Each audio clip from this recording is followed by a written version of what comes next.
Si lo que se hace es colocar una caja, puede ser embutido amurado de ambos lados, y entre ellos se unen con un caño flexible. Ah, perfecto. Caño por supuesto con los conectores respectivos, y esa unión debe ser estanca, porque por lo general las puntas de dilatación pueden tener, por fallas de la hilación de la unión entre ellos, filtraciones de agua. Entonces esa unión debe ser IP54 por precaución, porque si en algún momento hay ingreso del agua por esa junta de dilatación. Recuerde que la junta de dilatación nace desde la fundación hasta el último piso. Y por lo general van a ver que en los edificios esa junta de dilatación se cubre con una chapa, se coloca una membrana entre las dos placas, puede ser poliuretano, puede ser tergopol, el famoso tergopol, que es poliuretano expandido, alguna espuma de poliuretano, o bien se tapa toda esa junta tanto en pisos, en losas como en paredes, con una chapa galvanizada, chapa de acero inoxidable. Dentro de esa tapa lo que hace es unir, tapar la junta de dilatación para que ese movimiento no fisure las paredes, no provoque daño, digamos, no estructural, sino arquitectónico al edificio. Entonces, para pasar de un lugar a otro, se puede utilizar bandejas, porque las bandejas portacables van a absorber ese movimiento, ¿sí?, de desplazamiento de uno con otro, va a ser 5 o a lo sumo 10 milímetros. La bandeja puede absorber ese movimiento entre los dos niveles, o bien cañería, como le dije, colocando una caja una al lado de la otra y unirla con un caño flexible. Puede ser de corrugado metálico con alma metálica, o un corrugado plástico, pero reforzado. Hay un plástico reforzado con un hilo una tanza, que es de material siliconado, que es admitido para este tipo de conexión. Pero en definitiva, lo que hay que lograr es que en esa unión de dos estructuras tenga una posibilidad que esa cañería tenga desplazamientos tanto verticales como horizontales, porque se puede mover para un lado o por el otro. O sea, no hay una definición cuál es el movimiento que tenga, va a tener movimiento. Y ese movimiento puede ocurrir una sola vez o cada vez que haya procesos de humedad en el suelo. Tengan en cuenta que hay suelos que son, por ejemplo, hay suelos que tienen arcilla expansiva. Acá en Salta hay un edificio acá cerca del local nuestro, en la calle Jujuy y San Luis, que está fundado sobre un manto o un suelo que es de arcilla expansiva. Cuando toma humedad en tema de épocas estivales, esa arcilla se hincha y empuja la base del edificio, el edificio empieza a tener movimiento. Tanto el movimiento que muchas veces las vidrieras que tenía ese local se rompían, explotaban, o las puertas que eran con bisagras, de estas puertas de vidrio, dejaban de funcionar y no se podían ni abrir, no se podían cerrar. Entonces hay que tener mucho cuidado con este tipo de cosas que pueden ocurrir en un edificio. El que yo le comentaba que tuvo el problema de la rotura de las canalizaciones de circuitos seccionales, era un suelo arcilloso porque está cerca de las lomas de Madero, allá arriba en la zona norte, en la calle Junín y Santiago del Estero, y el suelo sí tenía desplazamiento, que se han estabilizado con el tiempo y quizá en día ya se compactó tanto con el asiento del edificio que dejó de molestar ese movimiento, pero en el momento de la construcción eso ha ocurrido. No sé si se han dado cuenta, o si alguien es constructor, que cuando van construyendo un edificio van dejando como indicadores, que son unas plomadas, para ir indicando al constructor cómo ese edificio se va asentando. Son marcas que se van dejando y ven cómo se va moviendo y cómo se va asentando durante el transcurso de la construcción, para prevenir en algún momento algún desplazamiento que pueda ser perjudicial para la estructura. Por supuesto, está bien calculada la estructura, y las bases de esa estructura, esto ya va a estar previamente estimado y calculado en esos movimientos, en esos desplazamientos que tenga. Habitualmente se debe lograr que las estructuras de hormigón tengan el mismo peso equivalente, de tal forma que se compriman y empujen sobre el suelo. Si el suelo es, por supuesto, es uniforme debajo de todo el edificio, el desplazamiento va a ser parejo, no va a haber problema. Porque si hay, en este caso, me pasó que había desplazamientos diferenciales entre una parte y otra. Porque una parte tenía la escalera del ascensor, la otra parte tenía departamento. Entonces, la parte de departamento tenía mucho volumen de hormigón, mucho peso. La parte de escalera y ascensor tenía menos peso y, por lo tanto, menos asentamiento. De ahí venía el desplazamiento de una torre con otra. Y para colmo, la montante estaba en la torre que tenía el hormigón para escalera y ascensor. Por eso que atravesaban, digamos, esta junta de datación y ahí surgió el problema. Todos los caños iban por la montante, por lo tanto, todos los caños del circuito seccional sufrieron esa rotura. Eso tengan en cuenta entonces en el momento de proyectar. Si tienen esta diferencias estructurales en el edificio, tengan en cuenta. Después le voy a pasar unos detalles constructivos para que lo adicionen, en este caso de proyecto, como detalles constructivos que van a acompañar al plano. Recuerden que el plano, aparte de tener toda la distribución de planta y todos los tableros eléctricos, también hay que describir algunos detalles constructivos que son críticos, como esta situación de trasvasar de una estructura a otra, o cómo colocar caños subterráneos, o cómo colocar una caja en piso para alimentar, por ejemplo, un escritorio, sin utilizar cable canal en el piso, sino llevar conductos enterrados en el piso que salgan a una caja y esa caja contenga un toma corriente para alimentar un escritorio que esté aislado de las paredes, de los muros. Por lo tanto, la única forma es ir por el piso. Esos detalles por el piso tienen características particulares, como que la cañería debe ser de material aislante, preferible no metálica porque va a contener humedad ese piso, y que el cable sea del tipo subterráneo, o sea, norma ISA 2178, porque cuando hay una cañería de piso, con boca hacia arriba, es muy probable que se condensen los vapores del ambiente, y si ese caño se puede llenar de agua en algún momento. Por más que yo cierre la boca con tal que entre el vapor dentro del caño, ese cambio de temperatura del vapor con el piso, se produce condensación y se llena esa cañería de agua. También hay que hacer, si tenemos dibujos o cañería en U significa que, en U invertida, bueno, perdón, en U, que salgo de una caja, voy por el piso y sube a un muro para emitir una boca pasando por el piso, esa cañería debe ser con material plástico, porque es muy probable que se condense el agua y contenga agua, y que el cable sea de norma ISA 2178. Esos detalles constructivos, si van a ocurrir en la obra, hay que indicarlos en recuadritos, en una escala de 1.4, 1.10 o 1.25, que describa ese tipo de instalación, y ya lo veremos. Yo creo que yo ya la adjunté en las plantillas, si no me equivoco, detalles constructivos, si no importa, después lo vamos a ir agregando. Bueno, voy a pasar yo a la planta, entonces, te felicito, Damián, has hecho bastante. Me gustaría que sigas avanzando y sigas haciendo la distribución de boca, ejercitándote. Te faltan las cotas. No veo las cotas, no pusiste las cotas de los caños, ¿no? ¿Damián? Acá, no encontraba el micrófono para activarlo. Bueno, trata de utilizar en los pasillos, en aquellos ambientes que tengan doble puerta, doble acceso, usar circuitos en combinación. La combinación puede ser simple, doble, pero puede ser combinación simple con dos puntos, ¿no? En dos lugares distintos, o combinaciones utilizando llaves de 4 vías, en la que yo puedo usar indefinidamente interruptores de combinación. Después veremos ese circuito como en particular, un circuito muy práctico, para poder utilizar en pasillos, donde, fíjese, el pasillo que está en la parte superior tiene mucha longitud, y tiene quizás muchas puertas, como pasa en el tema de los otros pisos donde hay consultorios.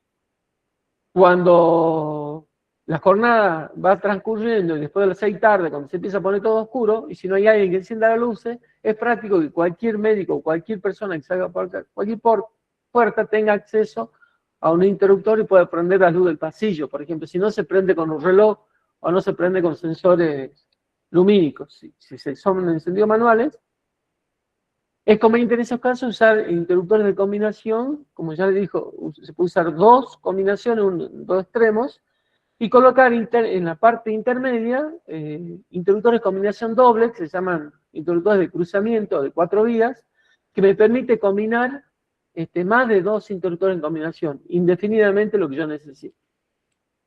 Yo ya le voy a hacer un esquema eléctrico para que usted tenga en cuenta cuántos cables hay que colocar en la cota de cada cañería. Eso es importante tenerlo en cuenta, porque si yo no tengo en cuenta en un circuito de combinación cuántos cables llevas, si aparte de la combinación estos circuitos tienen luz de emergencia con equipo de emergencia incorporado, tenemos que empezar a contar la cantidad de cables comunes de la combinación, los cables de tensión normal que necesita el equipo de emergencia y el cable de alimentación de los interruptores que van a interrumpir la corriente de esos artefactos. Entonces ahí empiezan a haber cañerías con 4, 5, 6, hasta 7 conductores, en la que yo debo verificar que esa cañería, en la sección transversal de la cañería, el área cubierta no supere el 35%.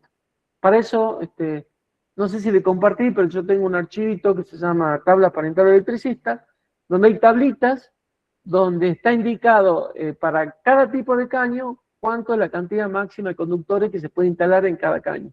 ¿Sí? Eso hay que tener en cuenta al momento de acotar los caños que van a ir uniendo las distintas bocas con los puntos de interruptores, ya sea combinación o interruptores de un efecto, dos efectos a tres efectos.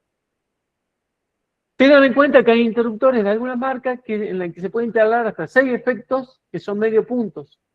Entonces, en algunos locales yo podría instalar una sola caja con más de un interruptor, hasta 6 interruptores. Lo que sí hay que tener en cuenta que si yo en un ambiente tengo alimentado con 2 fases distintas o 2 circuitos distintos, al momento de colocar el interruptor no puedo poner una sola caja para poner 2 interruptores y activar 2 circuitos distintos. Eso tenga muy en cuenta. Cuando en un ambiente, por ejemplo, así tenemos el gimnasio en la parte, ¿podés ampliar un poquito, Damián? ¿En qué parte? En donde está el gimnasio. Por darle un ejemplo, supongamos que este gimnasio tenga más de 15 bocas, tenga 17 bocas, y necesito, tenemos 2, 4, 6, 8, 10, 12, 14. ¿Sí? Supongamos que hacer una línea media, en la que aumentamos 7 más, tendremos 21 bocas. Entonces habría que hacer 2 circuitos. Como son 2 circuitos, posiblemente para equilibrar las fases pongamos, y para garantizar la iluminación del local, en el caso de interrupción de una fase, que siempre haya una fase que quede, que me garantice la iluminación del local. Entonces puede poner una fase con ese circuito que está armado y una segunda fase con una línea media o puntos medios de luminarias que estén intercaladas entre estas 2 líneas. Esas luminarias van a estar en otra fase. Cuando yo coloco el interruptor, no puedo utilizar una sola caja para colocar los 2 interruptores para estos 2 circuitos. Yo debería colocar 2 cajas distintas, donde uno va a interrumpir el circuito que vemos, y la segunda interruptor con la segunda caja interrumpiría la segunda línea que agregaríamos como 7 bocas. Esto es importante tener en cuenta porque muchas veces, por ejemplo, en una casa en la que tengo iluminación exterior, y quiero colocar un interruptor en la entrada de la casa para que yo de ese interruptor encienda las luces interiores y encienda las luces exteriores. Si esos 2 circuitos, esas 2 luminarias que uno está adentro y otra está afuera, como vimos, las luminarias que están en el exterior tienen que estar en circuitos separados de los circuitos de iluminación interior. Por lo tanto, va a corresponder a otro circuito. En ese caso, debería colocar al ingreso de la vivienda 2 cajas. Una para el circuito interno y otra caja para el circuito con el interruptor de las luces exteriores. Eso tengan en cuenta porque son puntos que objeta muchas veces en el Copaipa, que no podemos mezclar en una sola caja 2 circuitos distintos. Sí, 2 efectos del mismo circuito, 3 efectos del mismo circuito, o hasta 6 efectos del mismo circuito, pero no 2 circuitos en una misma caja, ¿sí? Hay que tratar de evitar que existan cajas de derivación en las que tengamos más de un circuito. Si en una caja de derivación, por circunstancia de la instalación o de la arquitectura, no puedo poner más que una caja y tengo 2 circuitos distintos, dentro de esa caja hay que identificar con anillo identificable, con una cintita tipo banderita, o de alguna forma, los 2 circuitos para indicar que son distintos, que son 2 circuitos separados, quizás de distintas fases, y no deben interconectarse nunca entre ellos. Esto en las cajas de derivación es muy crítico porque si no hago eso, puede venir una tercera persona a hacer mantenimiento y hacer algunos cambios que perjudiquen luego al funcionamiento de las protecciones. ¿Sí? Eso tengo que tener muy en cuidado. ¿Alguna dificultad tenés, Damián, en lo que vos estuviste haciendo? ¿Se presenta algún problema? Acá vemos que tenés pusiste boca arriba de las bachas, del lavabo, luminarias centrales. ¿Sí? Aquí hay que tener cuidado con las duchas. Yo no puedo poner luminaria dentro de las duchas por debajo de una altura de 2,30 m. Entonces, si hay ducha y la altura de esa ducha no supera, la luminaria que debo poner no supera una altura X, estoy metiéndome dentro de un área, de una zona prohibida para la colocación de artefactos de iluminación. Por lo tanto, en las duchas, como en este caso, es conveniente colocar las luminarias afuera. Si estas duchas son cerradas, ahí se complicaría porque si yo cierro una puerta me quedaría toda a la oscura. Si la luz está en el techo y estas bañeras están abiertas en la parte superior, me va a entrar iluminación. Pero si es cerrada completamente, voy a tener que colocar luminarias en el interior de esas duchas. En esos casos, esa luminaria tiene que cumplir ciertas condiciones que la vamos a ver en el reglamento 9364, parte 7, 701, ¿sí? Que se refiere a baños, a todo lo que es instalación en zonas húmedas en vivienda. O en el caso que sean de baños públicos, en la 702, que habla de instalación de baños públicos, instalaciones en lugares donde el cuerpo se sumerge, como son piletas o fuentes de agua. O duchas especiales o particulares. Hay que tener cuidado con eso. Voy a pasar. ¿Puedes salir de la presentación, Daniel? Sí, salgo acá de acá mismo, ¿no? De donde dice Sí, estás presentando. Deja de compartir el texto. Yo voy a compartir la mía. Yo no estuve trabajando, sino que ese trabajo, recuerden, ya está presentado en el Copalpa, ya está aprobado y ya está funcionando. No está funcionando, pero ya está toda la instalación hecha, ejecutada. Así que yo voy a ir borrando cierta parte del dibujo para que ustedes vayan viendo cuál es la distribución de bocas. Después ahora vamos a hacer el ejercicio de armar los circuitos para que veamos cómo esos circuitos se van a ir uniendo con los tableros eléctricos, teniendo en cuenta que como son superficies donde las longitudes son muy amplias, vamos a instalar 2 conjuntos de tableros en cada piso, o 2 tableros en cada piso. En la planta baja sí haremos un tablero de seleccionado general, desde el cual van a alimentar todos los tableros de cada piso y en cada nivel. En este caso existe un equipo, vamos a colocar un equipo central de aire acondicionado en la azotea, así que va a haber un tablero para alimentar los equipos en la azotea. Hola Miguel, ¿cómo estás? Te quería hacer una consulta. Yo llegué a completar la planilla de locales Sí. con los puntos mínimos de utilización, utilizando la EA, tanto de tomas como de luces. Sí. Lo que sí quise acceder al video de la capacitación de la clase anterior, donde para empezar a distribuir las bocas en el plano, y cuando entré al link que nos pasás por correo, me pedía una aprobación. Sí, la aprobación me llega a mí un correo que yo lamentablemente no estoy siempre con ese correo abierto y no lo autorizo a tiempo. Y a veces se cae la autorización. Claro, porque yo ya había entrado y había guardado varios videos y demás, y después entré de vuelta y de vuelta me pidió la autorización. Yo creo que me equivoqué al grabarlo, no lo grabé como públicos.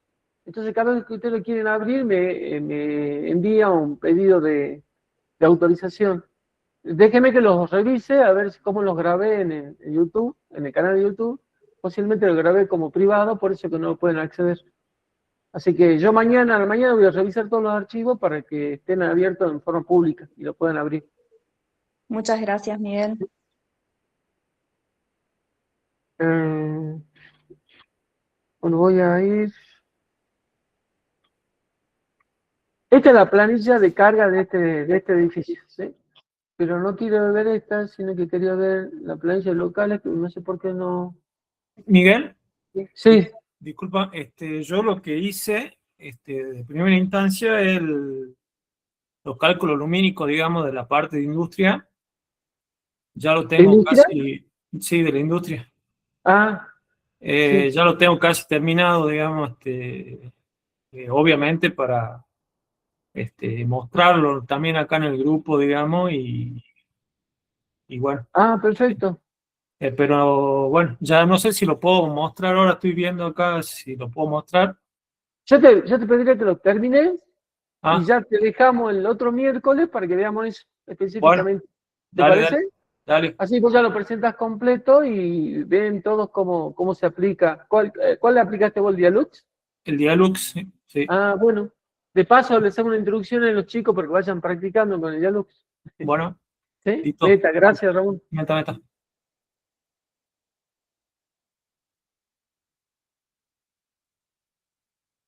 Esto es casi lo que se presentó definitivamente en este proyecto. Acá ya la vez pasada empezamos a colocar bocas. Yo había colocado, no sé si se acuerdan, la planta baja.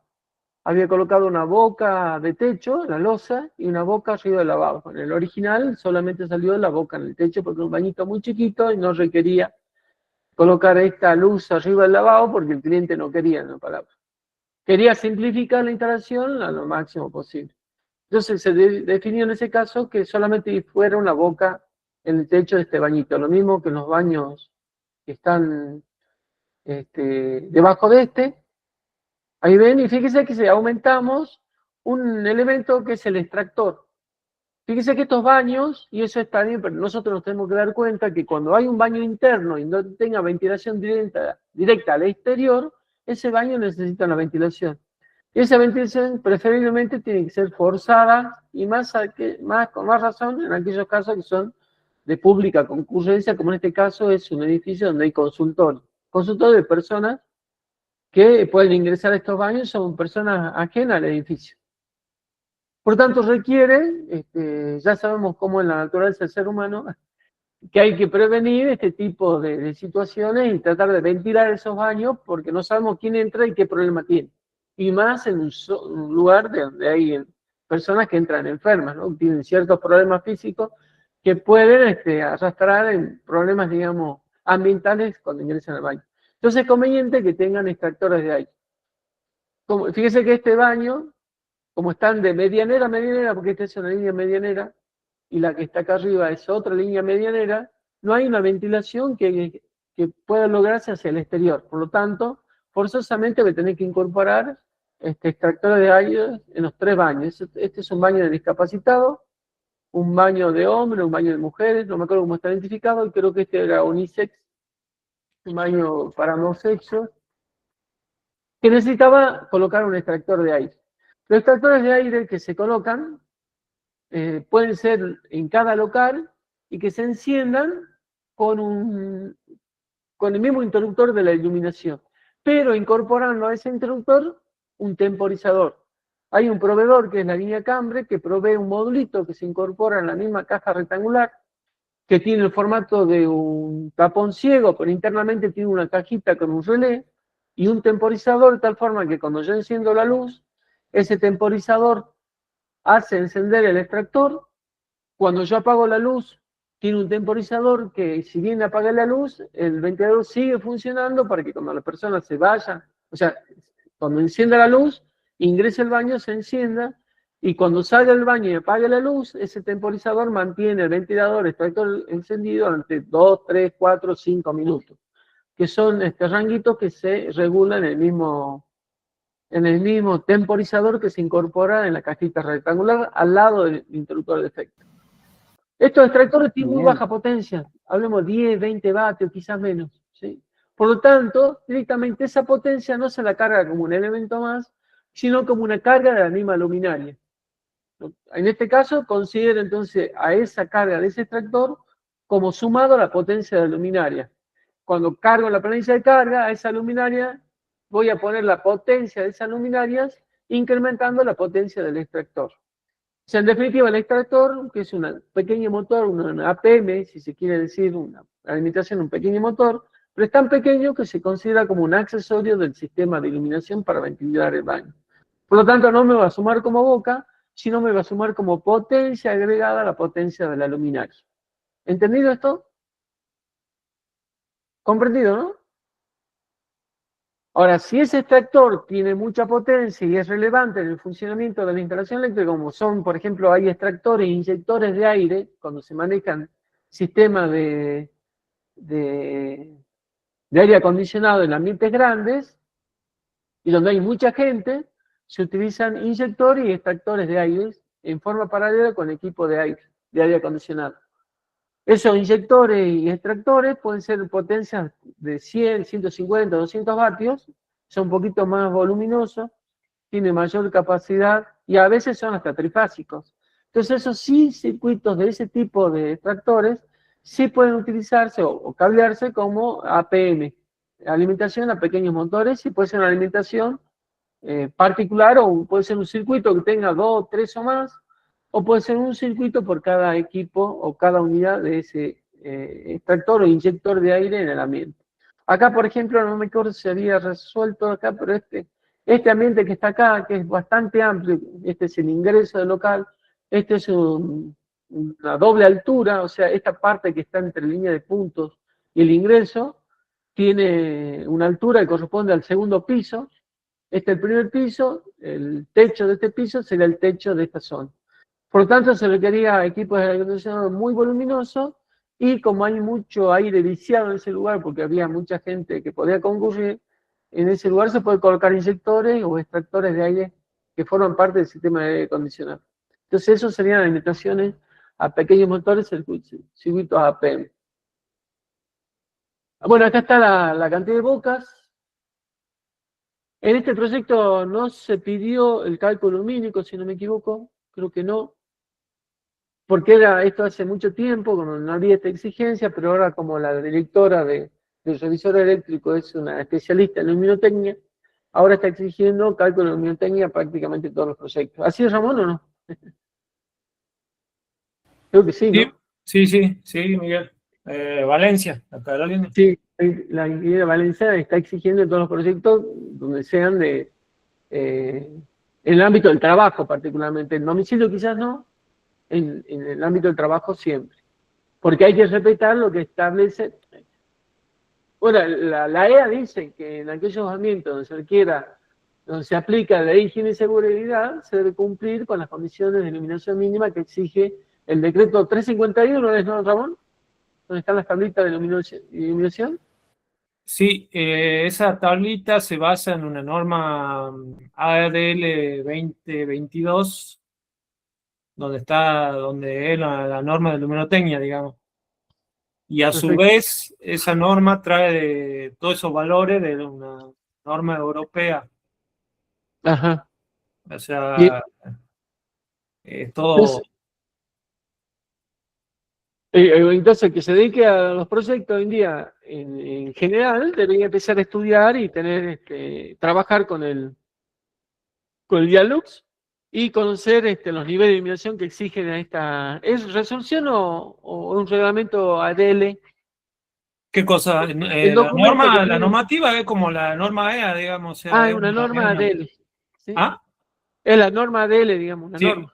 Es una norma, digamos, una norma. Las recomendaciones, digamos, y bueno, de ahí lo toma el reglamento 351. Perfecto. De esa norma, digamos.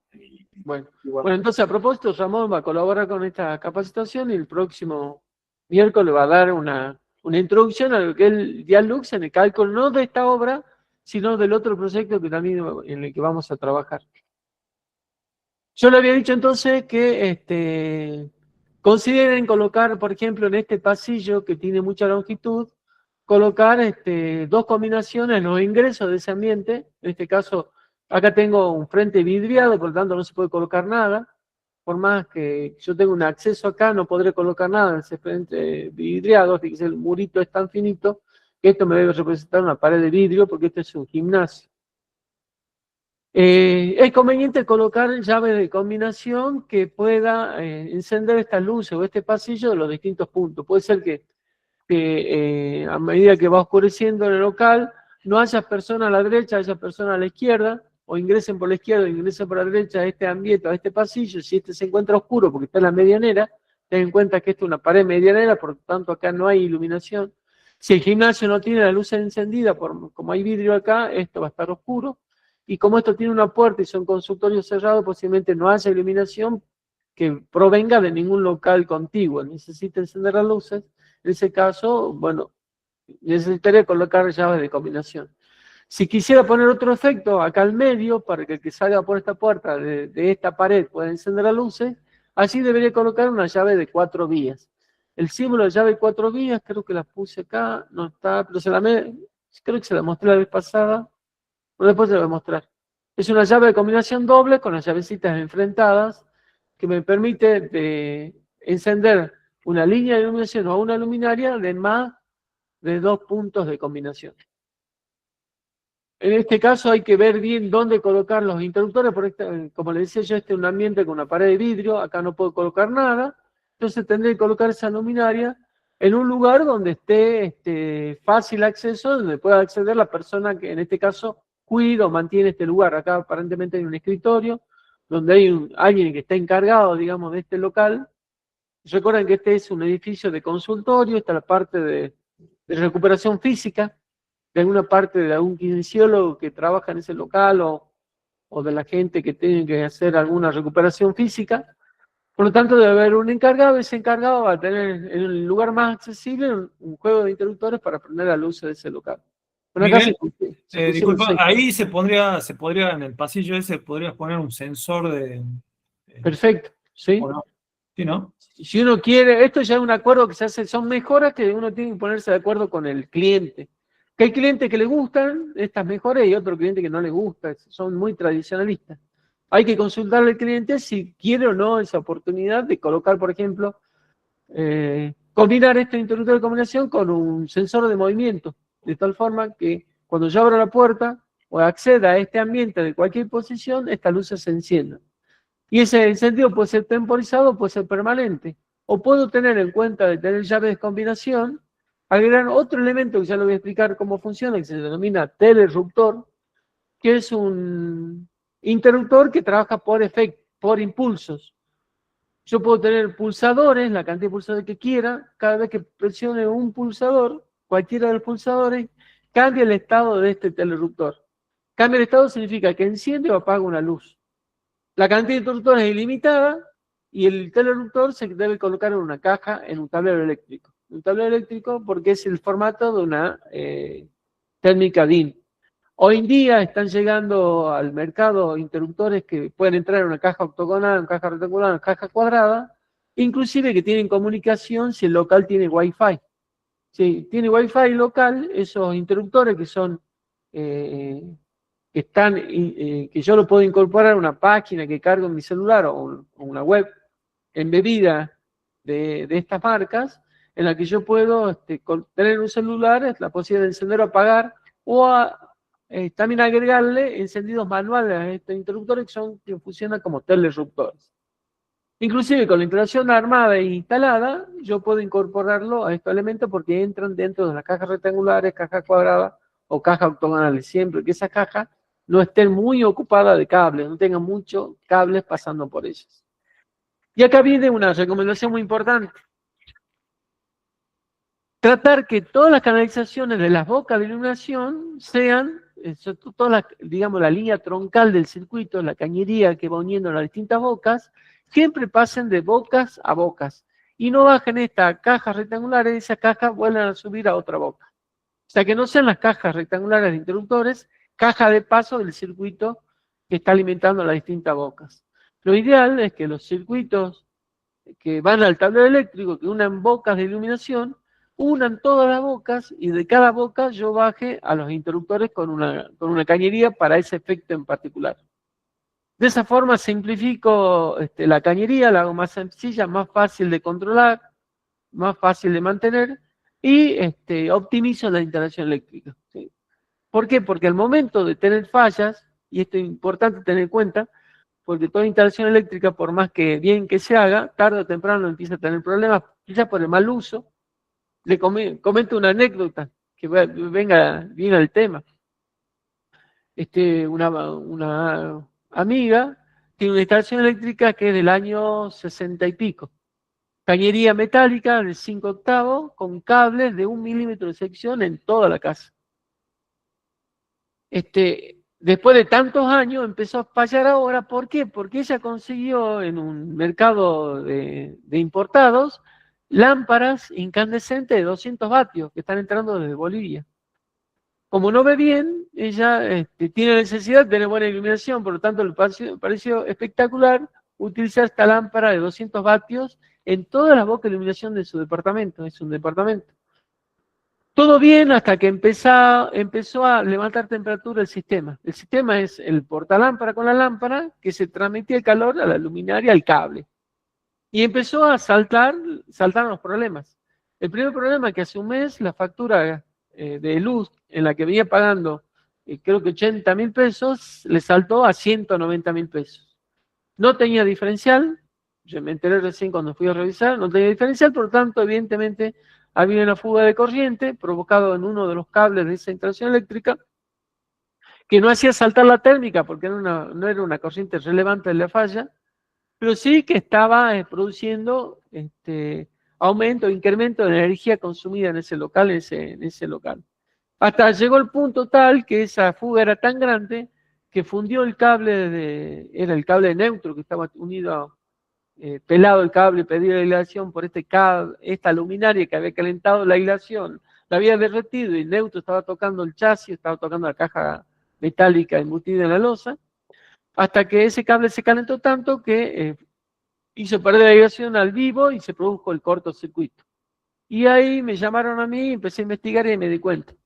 El problema surgió después de muchos años porque cambió la luminaria, cambió la carga de la corriente a cada cable. Y ese incremento del consumo, como también el incremento de la temperatura de una portalámpara, no tiene la capacidad de soportar a la luminaria de 200 vatios, terminó afectando a la instalación eléctrica.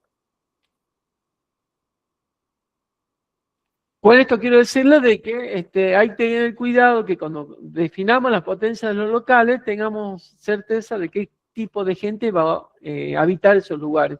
Si son personas de mucha edad van a necesitar mucha potencia lumínica para iluminar ese local. Si son personas jóvenes quizás no tanto. Por suerte, las luminarias de hoy en día que son lámparas a LED, si bien incrementan el nivel lumínico, pero no incrementa sustancialmente la corriente, entonces no lo va a afectar a los cables que nosotros estamos instalando, que tiene una sección mínima de 1,5 para circuito de iluminación. Cuando estos cables soportan 13 amperes y si multiplicamos 13 por 220, le dan más allá de 200 vatios en la potencia total instalada. Que para hablar de 2000 vatios para lámpara LED es tener 100 lámparas de 20 vatios. ¿Sí? Si tenemos 15 bocas, es imposible poner 100 lámparas de 20 vatios. Así que por ese lado estamos cubiertos, salvo que ocurra lo que ocurrió en este caso, de que se le ocurrió colocar una lámpara que está prohibida la comercialización en Argentina, pero está ingresando, gracias a este decreto nuevo que sacó este gobierno el año pasado, en la que cada vendedor decide qué material puede vender o no. ¿Sí? Entonces empezó a entrar este tipo de basura que se está empezando a ver actualmente. Nosotros que tenemos negocios estamos viendo que está entrando mucha basura, porque en el mostrador tenemos tantas consultas de problemas que no se pueden resolver.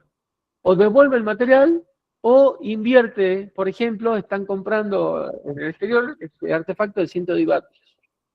Artefacto de 110 vatios que consume 2000 vatios, estamos hablando de una corriente bastante importante. Si queremos poner una fuente que alimente a esa carga, necesitamos un transformador que muchas veces es más caro que el artefacto que ellos han comprado, para que tengan una idea de lo que está sucediendo. Entonces hay que tener mucho cuidado, que se están surgiendo muchos problemas que antes no había cuando se exigía que todos los productos fueran verificados o sean certificados por institutos argentinos. Hoy en día lo certifica el vendedor. Bueno, volviendo al proyecto, como decía, cuando tengamos pasillo, coloquemos interruptores, combinación. Acá en los baños, este es un baño con sauna o un baño para usos de personas en el que se estimó colocar luminarias de 10 vatios en cada bacha, por eso tiene 2 bocas continuas. Si son 2 bocas muy cercanas una a la otra, pero son luminarias de baja intensidad para intensificar y sea muy localizada la iluminación. El efecto acá, fíjense, son 3 efectos para encender las luces de los baños, la luz principal y la luz de arriba de las bachas de forma distintas. Por lo tanto, hay que tener cuidado que cuando canalicemos esto y coloquemos la cota de ese caño, sea la que corresponda a la cantidad de cable que va a llevar cada circuito. Y acá le decía yo que hay que tener mucho cuidado cuando tenemos este tipo de luminaria. Este tipo de luminaria es la luminaria aplica embutida o aplica a la losa, que contiene un equipo de emergencia. Esto está detallado en la referencia. Cuando hay un equipo que incorpora un equipo de emergencia, ese equipo de emergencia tiene una alimentación permanente que no puede ser interrumpida por el interruptor del efecto y debe proveer directamente del tablero eléctrico.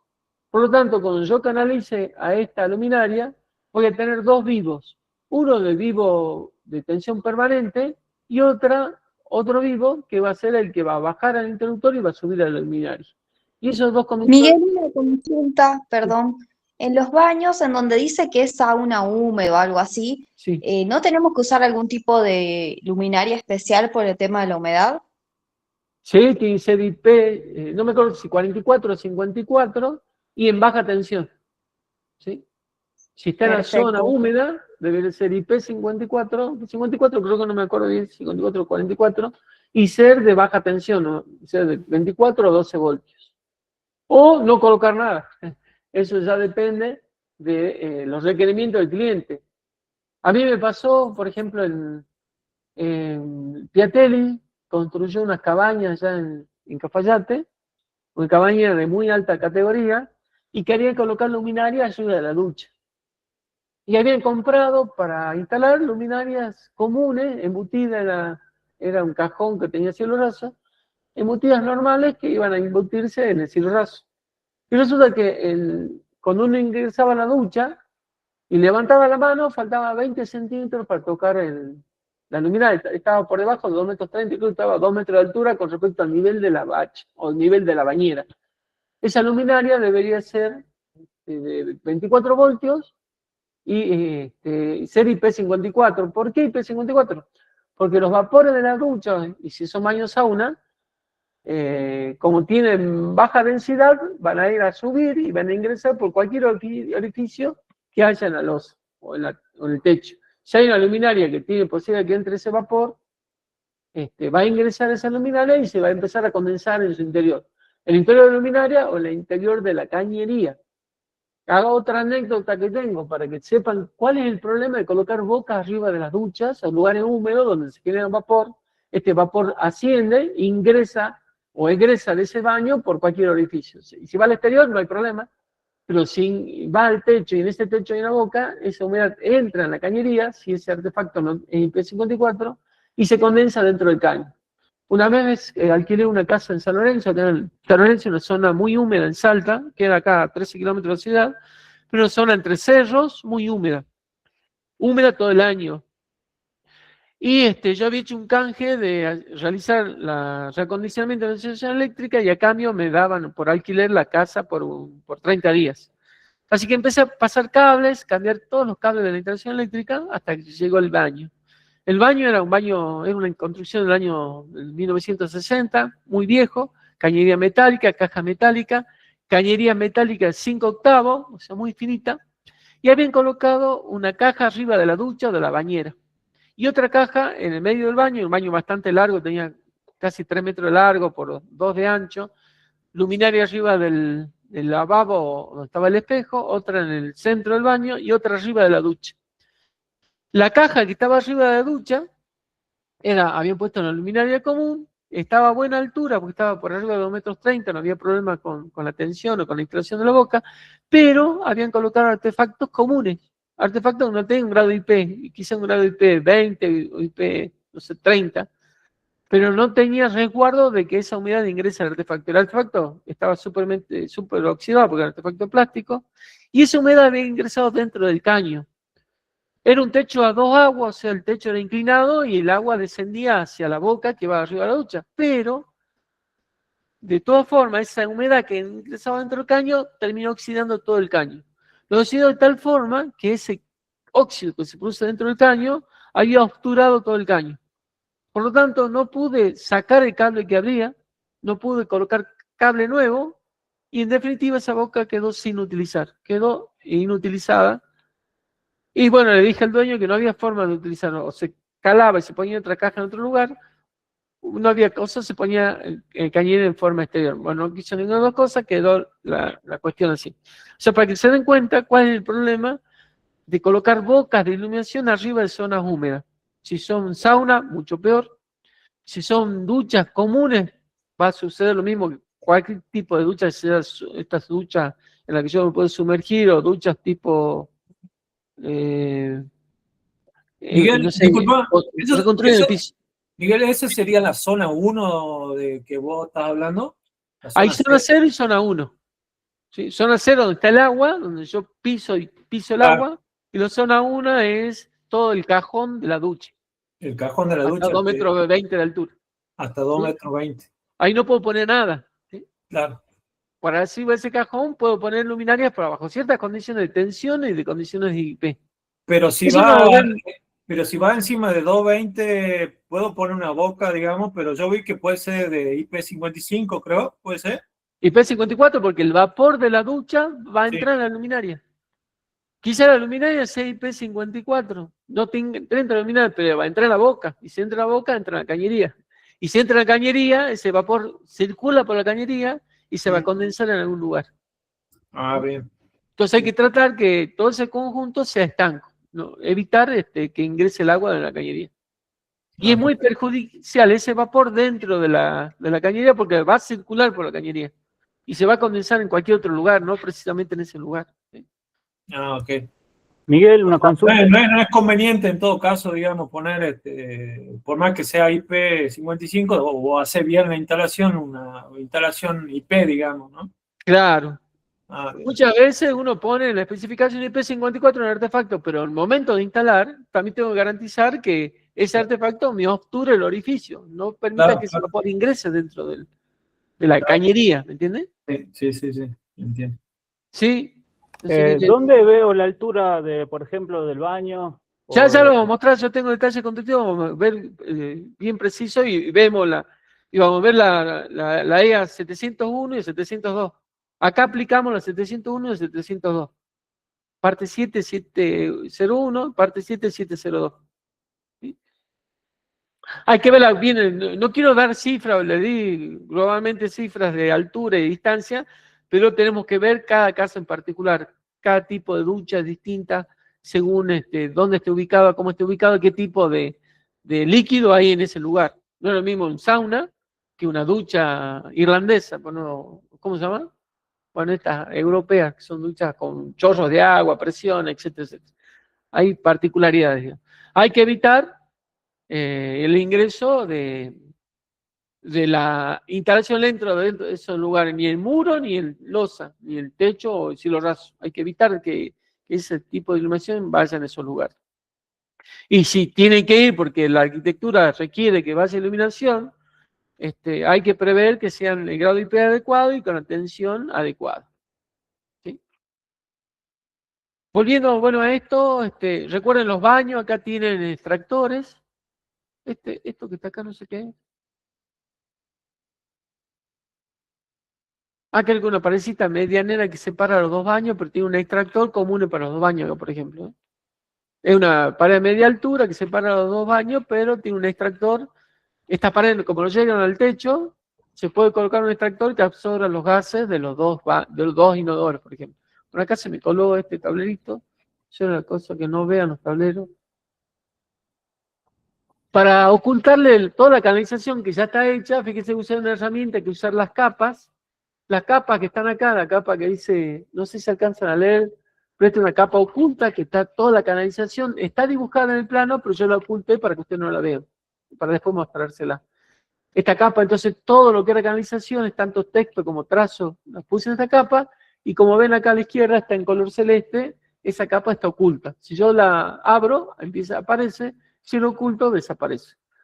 Eso es muy práctico que hagan ustedes para poder hacer revisión del proyecto.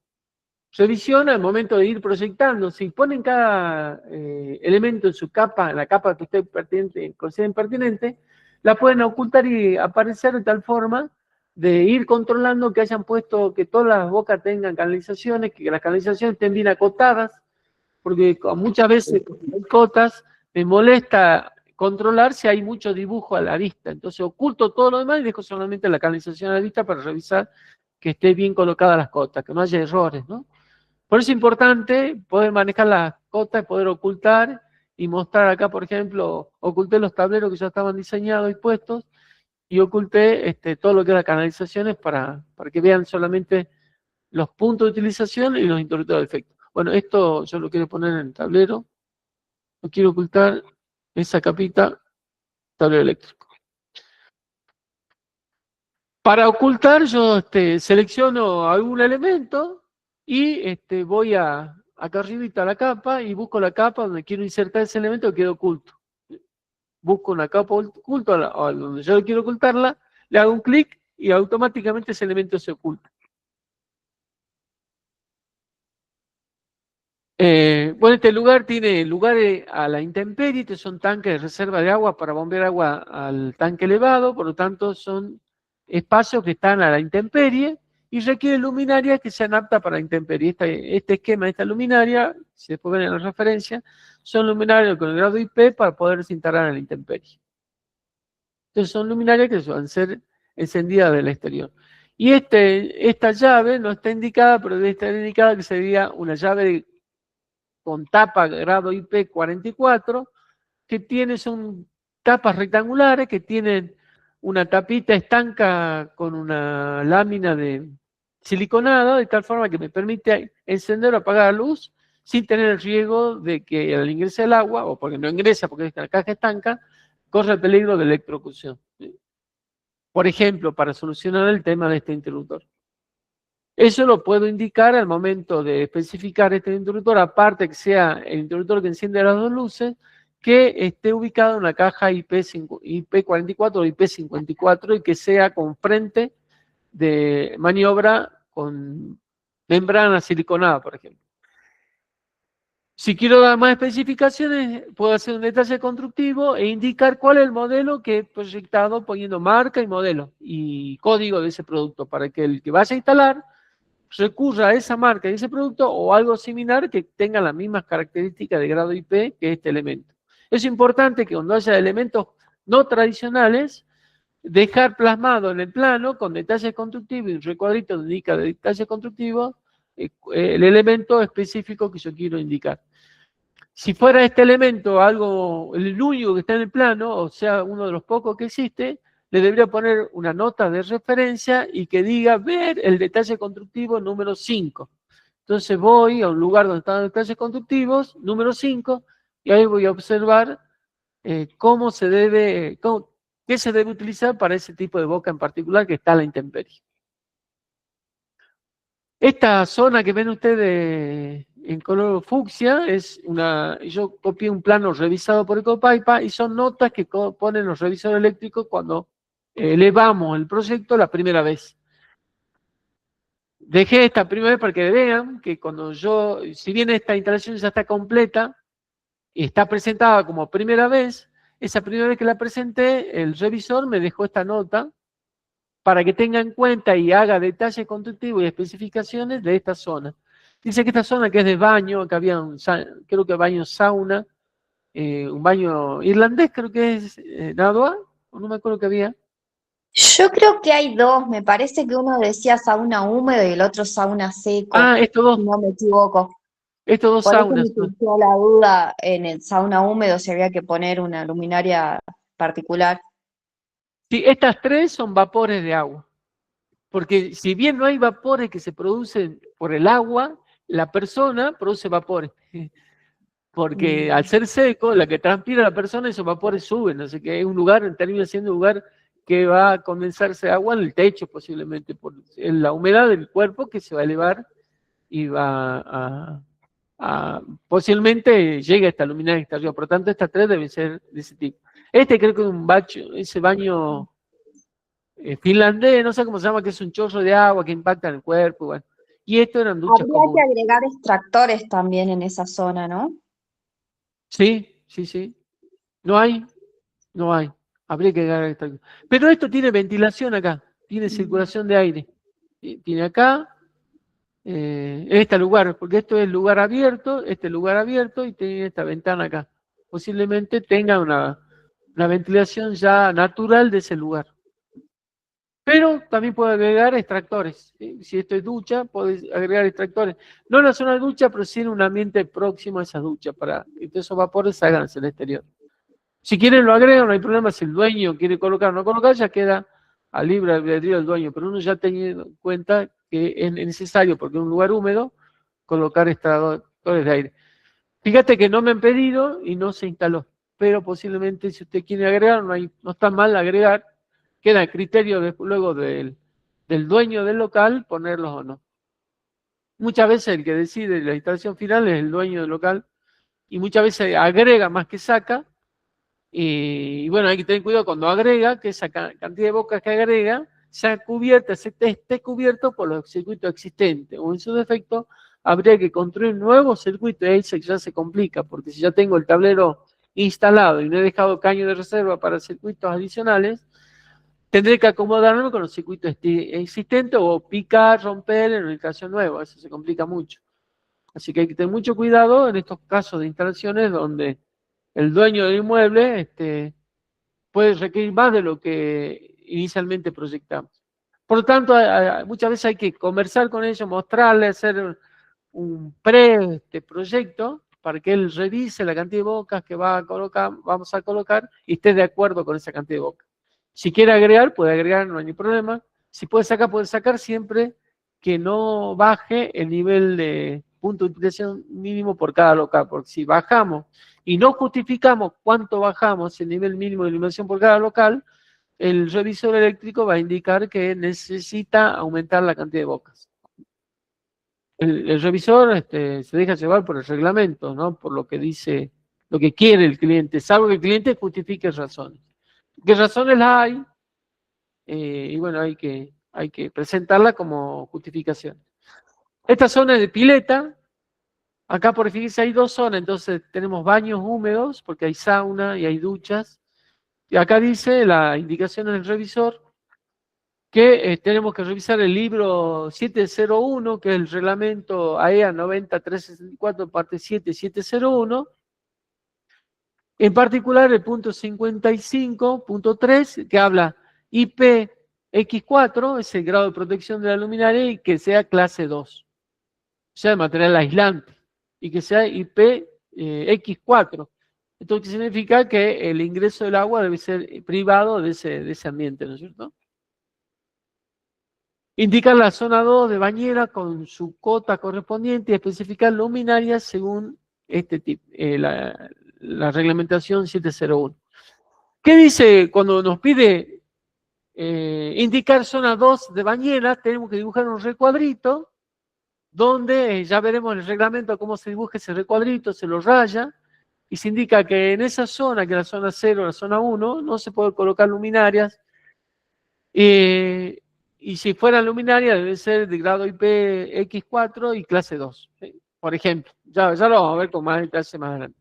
Pero lo que me está pidiendo en este plano que no estaba hecho, que yo indique, por ejemplo, esta zona, que es la zona 0, donde la persona está recibiendo la ducha y está con los pisos en el agua, sumergido en el agua porque va a haber un colchón de agua.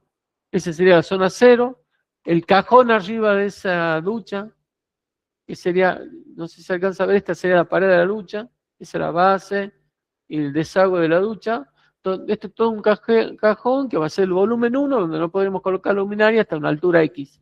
Por arriba de esa altura recién colocarla. Efectivamente, no se colocó ningún tipo de luminaria en zona esta de duchas. Y luego dice, esta zona, que es una zona de piletas de natación, porque una pileta de recuperación física para un trabajo de fisioterapeutas. Acá fíjense que hay que ver ya el reglamento 702, que es el 90364, parte 7, 702. El capítulo 30, inciso puntos 102, 103 y 104. ¿Y qué dice eso? Dice, hay que indicar también, rayar la zona 0, que sería la pileta, la zona 1 es todo el cajón arriba de la pileta, por lo tanto hay que hacer un dibujo de planta, en esta planta, dibujar, rayar la zona 0, 1 y 2, y una vista vertical, porque en la zona 1 también está involucrada la altura por arriba del nivel de agua de la pileta, donde no debería existir luminarias. Entonces hay que marcar esa zona, tanto esta vista de planta como un corte transversal de la pileta y hacer una vista en alzada, que se denomina vista en vertical. Bueno, dice que hay que ver estos puntos y para la bomba y su recinto, la bomba de agua está en este lugar. Acá están las bombas, estas son dos bombas de agua, si no me equivoco, que son las bombas de filtro de la pileta y no sé qué otra cosa había, creo que son dos bombas, no sé por qué había dos. Ese era el tipo de pileta, esta tenía dos bombas de agua, no me acuerdo si era uno de filtro y otro hacía como un tipo jacuzzi dentro del agua, no me acuerdo bien, pero necesitaba dos bombas. Esta información de las bombas de agua me la tiene que dar el dueño del local o el que esté proyectando la instalación de la pileta, que puede ser la tercera persona que le va a proveer la pileta con todo el sistema de filtro de agua y llenado y vaciado de la pileta. ¿Sí? Así que me voy a fijar en la hora, ¿qué hora es? Ay, me pasé de 20 minutos, bueno, llegamos hasta las 20:30 y descansamos. Entonces acá el revisor me está indicando que me faltó especificar en este plano, en la primera presentación, estos dibujos donde esté indicadas las áreas. Posiblemente cuando haga el dibujo me dé cuenta que las luminarias que yo puse debería dar ciertas especificaciones. Por ejemplo, esta luminaria no podrían estar a 1,80 m como se pone tradicionalmente, sino que tendría que estar a 2,50 m o 3 metros de altura para salir dentro de la zona 1 o de la 0, por supuesto, de la 1 y quizás que esté dentro de la zona 2. Ya veremos que son 0, zona 0, 01, 02. Los invito a que consigan el PDF de la 701 y la 702. Una forma de conseguir esta documentación a bajo precio es hacerse socio de la EA. Yo soy socio de la EA hace 3 años, si no me equivoco, y poder comprar estos reglamentos con un descuento del 40% sobre el costo. Inclusive hay paquetes de los reglamentos básicos del 9364 que contiene 7 u 8 libros, donde el paquete completo tiene un descuento casi del 50%. El que se dedica a proyectar, les recomiendo que adquiera esto, o en su defecto adquiera, hay otra forma de adquirir los reglamentos que es en archivo PDF. El archivo PDF es un acceso que le dan indefinido de acceso al PDF sin que uno pueda replicar este archivo con terceras personas. Yo puedo verlo online, pero no puedo bajarlo a mi máquina y no puedo hacer nada. Lo único que puedo sacar es impresión de pantalla y cosa que hice yo. Impresión de pantalla y utilizar esa impresión de pantalla para hacerme un apuntecito particular de los dibujos que corresponden a esta zona 1, zona 2, zona 3. En el caso de piletas, se tienen que tener en cuenta los formatos de las piletas, la altura, si existe, por ejemplo, un trampolín en la pileta, hace que el cajón de la zona 1 cambie su forma de constituir, por tanto tengo que dibujar en vertical ese trampolín que puedo instalar y ver cómo se me incrementa la zona donde no podría colocar luminarias en la ampliación de la zona 1. Ya veremos esto cuando veamos el librito del 702. ¿Qué otro detalle? Bueno, teníamos zona muy húmeda acá porque hay muchos tipos de duchas distintas. Están las luminarias. Acá tenemos un patio interno y un patio de salida de la gente que está en el gimnasio como un pulmón para poder ventilar todo el edificio. Todo el edificio tiene este espacio hasta el último piso abierto. Miguel, disculpa, hay una pregunta en el chat. Ah, ¿me la podés leer? Porque no puedo abrirlo. No, ahora te la leo, espera. ¿Cómo? Ahora la leo. Bueno. ¿Qué indican los rectángulos con números? Son los locales. Estos rectángulos con números son los números locales que colocó el arquitecto cuando hizo el diseño. A cada local le tiene que asignar un nombre, esto es ya una regla del dibujo de la arquitectura, y a cada local le tienen que asignar un número, porque ellos, cuando hacen la lista de planillas de aberturas, por ejemplo, colocan en esa planillita el local y el tipo de apertura que lleva ese local, ventana y puerta. El tipo de cielo raso, el tipo de piso, el tipo de pintura muchas veces y la textura del muro. Por lo tanto son números que utiliza la arquitectura para identificar cada local y darle la particularidad de cada uno de ellos. Lamentablemente, algunos arquitectos, cuando hay locales similares, le asignan el mismo número. No sé si han visto acá que tienen, por ejemplo, 14 y 14.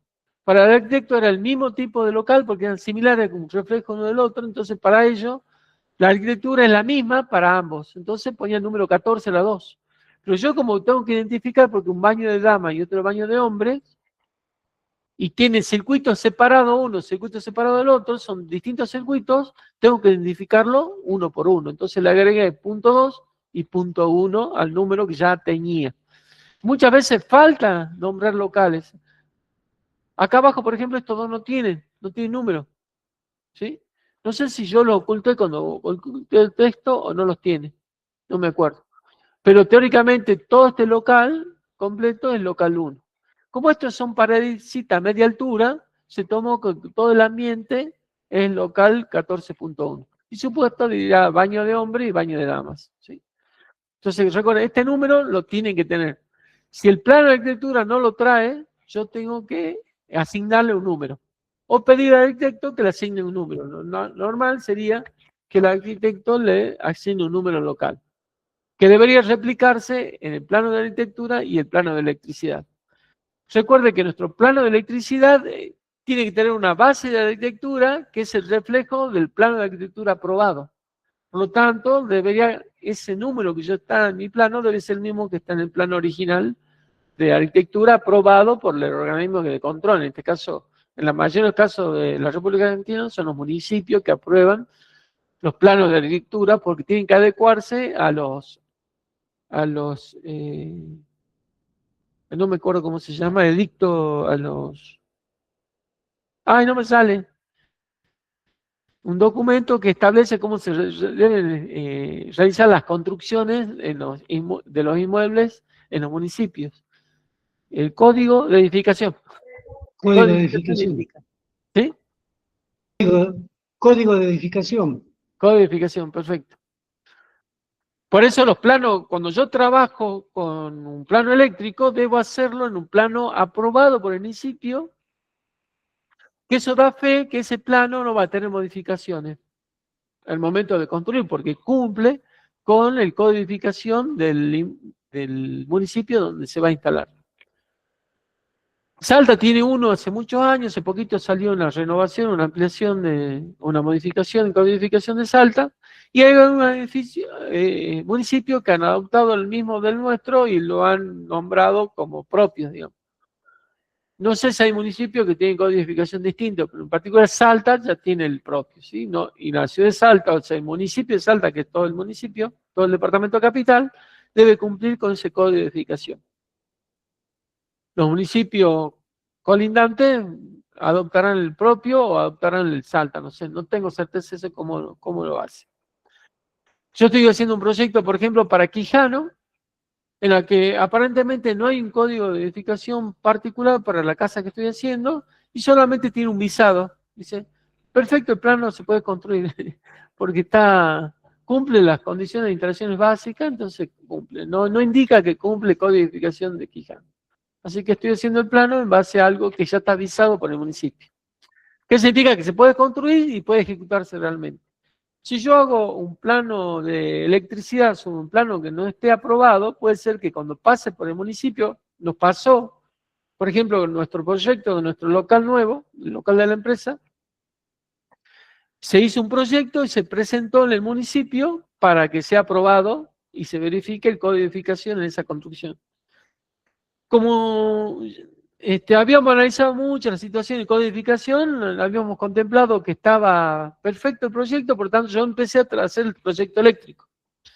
Ya lo había hecho el año pasado, creo que en junio del año pasado ya había terminado todo el proyecto eléctrico, sobre el proyecto de arquitectura presentado en el municipio porque fuera avisado. Y lamentablemente, en ese proceso de avisación demoró 12 meses, y eso salió, creo que en diciembre de este año, y salió con correcciones. Me modificaron la altura, yo había hecho todo el cálculo lumínico a 4 metros de altura, resulta que lo tengo que hacer a 2 metros 47. todo un piso cambiar el nivel el cálculo de luminotécnico. ¿Por qué? Me cambiaron la altura de la boca de utilización. Algunos locales cambiaron, así que tuve que empezar a mover mi instalación eléctrica en base a lo que el municipio aprobó. Quitaron áreas, aumentaron áreas libres, aumentaron tamaño de baño, disminuyeron otras cosas, aumentaron espacio de circulación, etcétera, etcétera, cosa que mi instalación eléctrica empezó a moverse, estirarse como chicle para adecuarse al plano visado definitivo. Por eso le digo yo que es conveniente que cuando iniciemos un proyecto, pidamos el plano de arquitectura que esté visado y ya aprobado por el municipio o por el organismo de control que corresponda. Por ejemplo, ¿por qué le digo esto? Si bien Salta tiene una ley provincial y todo inmueble que está en Salta debe pasar por las revisiones en el COPAIPA de arquitectura, estructura, bueno, arquitectura también puede ser colegio de arquitectos, ¿no es cierto? Arquitectura creo que pasa solamente el colegio de arquitectos. Estructura e instalaciones complementarias. Hay organismos nacionales que no hacen eso, como el aeropuerto Salta, por ejemplo. El aeropuerto Salta se niega a que sus planos pasen por el COPAIPA. Cuando hicimos una obra nosotros, no me exigieron eso, además me dijeron que obvie pasar esa revisión de esos proyectos ejecutivos por el COPAIPA, porque lo que controlaban eran ellos. Y me di cuenta que son ignorantes de muchas cosas, porque no tienen conocimiento cabal de la aplicación de la reglamentación en instalaciones, en ese caso de pública concurrencia. Es tal que yo discutía con cuanto a la protección de tetrapolar o no, de circuitos trifásicos, de la instalación de interruptores diferenciales. No querían poner interruptores diferenciales porque decían sacaban el servicio a las instalaciones, cuando por reglamento debía poner sí o sí interruptores diferenciales. Entonces, hay que tener mucho cuidado con esos casos particulares. Miguel, perdón, 20:30. Ah, bueno, vamos a un descansito de 15 minutos porque es muy largo y volvemos a las 20:45, ¿le parece bien? Sigan conectados, no hace falta que se desconecten porque sigue abierto el canal. Yo voy a bajar la grabación y luego vuelvo a subir.